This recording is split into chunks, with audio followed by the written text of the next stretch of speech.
আজকের গল্পটি কাল্পনিক, সত্যতা যাচাই করতে যাবেন না, আর দয়া করে ভিডিওটি অনেক রাতে দেখবেন না। তো চলুন শুরু করা যাক। কবরস্থানে এসেছি নিজের মৃত বইয়ের মাথা কাটার জন্য, যার মৃত্যু হয়েছে 2 দিন আগে। একটি ধারালো ছুরি নিয়ে কবরস্থানে প্রবেশ করলাম। কবরস্থানে প্রবেশ করা মাত্রই দেখি আমার বউ আমার সামনে দাঁড়িয়ে আছে।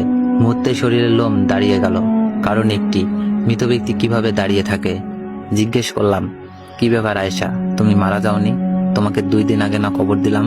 সে আমাকে বলল, আমার মাথা কাটার জন্য এসেছো তাই না? হ্যাঁ, তোমার মাথাটি আমার লাগবে। প্লিজ এমন করিও না আশিক, আমি তো তোমারই বউ, তাই না? ক্ষমা করবে, তোমার এই মাথাটি আমার লাগবেই, কারণ আমি এর বদলে 4 লক্ষ টাকা পাবো। শুধুমাত্র টাকার জন্য এমন জঘন্য কাজ তুমি করবা? তুমি না আমার ভালোবাসতে? হ্যাঁ, তোমাকে আমি মৃত্যুর আগে ভালোবাসতাম, কিন্তু এখন না। আমার কাজটি আমাকে করতে দাও বলতেছি।